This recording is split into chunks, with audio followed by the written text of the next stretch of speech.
해적 전대라는 타이틀 그대로 해적을 모티브로 했기 때문에 방영 전이나 초반에는 어린이들이 즐겨보는 프로에 악당 범죄자의 대명사인 해적이 웬 말이냐며 비판을 받았었다. 그러나 작정 우주 해적인 고카이저 일행은 컨셉만 해적일 뿐 노략질이나 약탈을 일삼는 범죄자들과는 거리가 멀며 오히려 숨겨진 보물을 찾아 떠나는 모험가, 악의 제국에 맞서 싸우는 이적에 더 가까운 인물들로 묘사되었다. 고카이저 이전에도 그런 작품은 꽤 많았다. 가장 대표적인 예로 원피스를 들 수 있다. 신전사로 합류한 지구 출신의 고카이 실버를 제외하면 멤버 모두가 지구 출신이 아니다. 즉 외계인. 외계에서 온 주인공들이 지구를 지켜낸다는 스토리는 마치 UFO로보 그랜다이저를 연상시킨다. 모티브가 해적이라 그런지 고카이저 멤버들의 캐릭터성이 원피스의 밀짚모자 일당의 캐릭터들과도 비슷하다는 평이 많다. 캡틴 마벨러스의 경우 대식가 기믹이라는 거에 있어서 몽키 D, 루피와 비슷한 느낌이고 둘 다 성격 또한 막 나가는 구석이 있다. 둘 다 또한 선장이기도 하다. 조 깁켄의 경우에는 전투 시에 이 도류를 사용한다는 점에서 롤로노와 조로와 비슷하다는 평이 많다. 다만 조가 훌륭한 검사로서의 성장을 하는 것에 대해 집착이 더 많다. 그리고 루카 밀피는 돈을 밝힌다는 점에 있어서 나미와 비슷한 구석이 많고, 돈 도고 이어는 고카이저의 브레인을 담당하는 만큼 배에 문제라도 생길 시에는 자신이 앞장서서 수리에 나서는 모습에서 우속과 프랑키와 비슷한 면을 보인다. 또한 아임드 파미유는 공주 출신이기에 객원 선원인 네펠타리 비비와 비슷한 면모를 보이고 있고, 신전사 이카리가이는 시끌벅적한 면모가 있고 한번 부활하고 중간에 들어왔다는 점에 대해 브록과 슈퍼전대 팬으로서 위대한 힘을 찾아주는 니코 로빈과 비슷한 모습을 보인다. 이 작품의 엘로루카 밀피를 맡았던 배우 이치미치 마오는 이 작품이 끝난 후부터는 성우로 전향, 현재는 정말 유명 성우가 되었다. 그리고 2017년에 다시 돌아왔다. 그리고 실버 이카리 가이를 맡았던 배우 이케다 준야도 성우로도 활동하고 있다. 슈퍼전대 역사상 가장 많은 혜택을 받아 그만큼 가장 화려하게 제작된 작품이자 슈퍼전대 35년 역사의 집대성 또는 모든 슈퍼전대 팬들의 추억을 끌어낸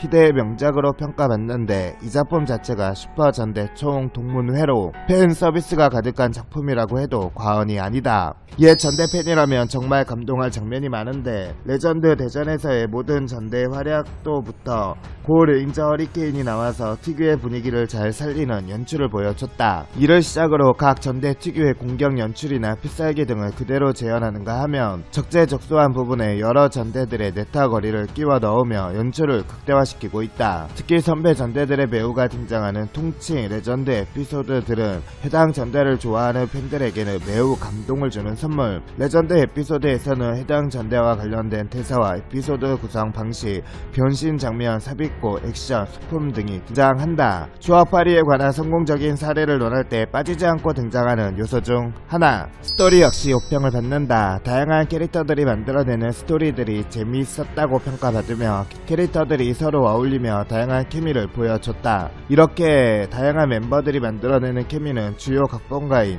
아라카와와 코무라의 각본 스타일이기도 하다. 이러한 점으로 인해 멤버들의 인간관계에 있어 서로 어색한 멤버가 없으며 케미를 활용한 일상 에피소드도 평을 받는다. 그리고 밝은 분위기가 이어지지만 위기 상황 때는 그 상황을 잘 표현하고 이겨냄으로써 스토리가 지루해지지 않고 몰입하게 만들어 주었다. 국민학생 위주의 소위 후레쉬맨 세대와 초등학생 위주의 파워레인저 세대 모두의 호응을 얻을 수 있다는 점에서 현지 방영 당시부터 한국 방영에 대한 기대치가 높았다. 파워레인저 캡틴포스란 제목으로 2012년 7월 16일부터 방영을 시작해 2012년 11월 6일에 완결했다.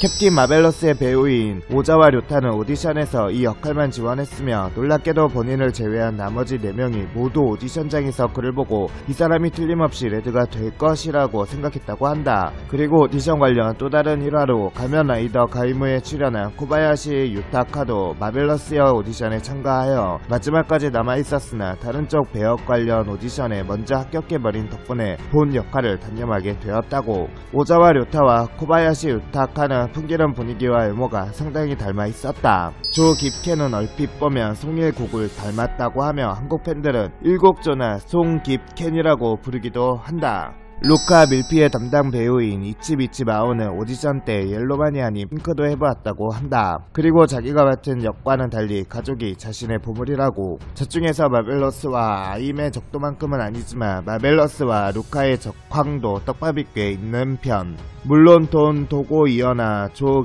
ken하고도 어느정도 떡밥이 있다. 배우로서의 활동은 사실상 이 루카 밀피가 전부고 현재는 4명의 성으로 옮겨가 훨씬 유명해졌다. 특히나 루카와 전혀 딴판의 이미지를 가진 조용한 문과생 아이돌의 성우를 맡자 제가 그 말가닥 여장부 우주 해적을 연기했다고? 라는 반응이 나오기도 했다.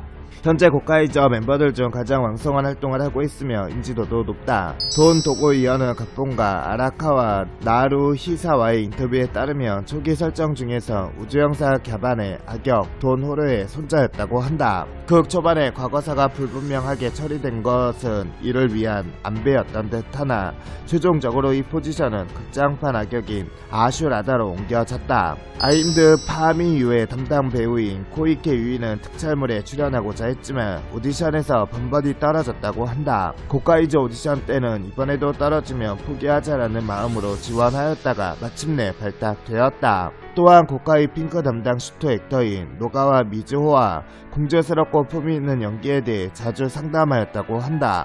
이카리 가이협 배우인 니케다 준야의 유치원 시절 꿈은 오성 전대 다이 레인저의 키바 레인저가 되는 것이었다고 한다. 이후 다이 레인저 에피소드에서 키바 레인저로 변신해 활약을 하는 장면을 촬영한 뒤 감동한 나머지 울음을 터뜨렸다는 소문이 있다. 원래 가이의 초기 설정은 좀 더 어른스러운 형님 느낌으로 현재의 촐싹거리고 가벼운 가이랑은 전혀 달랐다고 한다. 오디션 때 배우인 니케다 준야가 쿨케 캐릭터는 자신과 맞지 않는다고 생각해 더 가벼운 느낌의 가이를 준비하여 오디션을 받고 이것이 감독의 마음에 들어 설정이 바뀐 듯하다. 그래도 특덕이라는 설정은 초기에도 있었던 듯.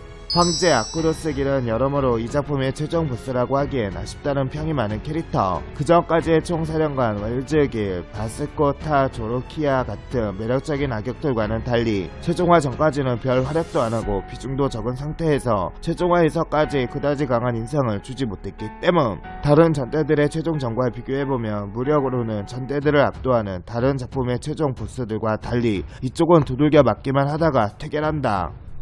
역대 슈퍼 전대의 모든 전사들을 CG 없이 등장시킨 전대 팬들에게는 실로 최고의 장관을 연출한 장면. 이 장면을 찍기 위해 제작진은 액션을 담당하는 슈터 액터들을 총 출동시킨 것은 물론 일본 전역에서 스턴트맨들을 끌어모았다고 한다. 한국 내 전대 팬들 한정으로 다소 아쉬운 점이라면 한국에서 일본 대중문화 개방 이전에 비디오로 들어와 인기를 모았던 지구방위대 후레쉬맨, 우주특공대 바이오맨, 빛의 전사 마스크맨 등의 개별 에피소드가 나오지 않고 극장판에서 살짝 언급되거나 이야기 막판에 몰아치기로 등장했다는 것. 특히 한국에선 이 세 작품이 인지도가 높았던지라 실망한 팬들도 많았다. 고카이 갤리온 버스터는 각자의 레인저 키를 꽂을 때마다 나오는 라이징 스트라이크의 실루엣이 다 다른데 마벨러스의 키를 꽂았을 때에는 레드 차지, 조의 키를 꽂았을 때에는 블루 차지, 박사의 키를 꽂았을 때에는 그린 차지, 아임의 키를 꽂았을 때에는 핑크 차지, 그리고 신전사인 가이가 꽂았을 때에는 스페셜 차지가 발동이 된다. 그리고 루카는 사용을 하지 않았지만 사용을 했다면 옐로우 차지가 발동이 될 것이다.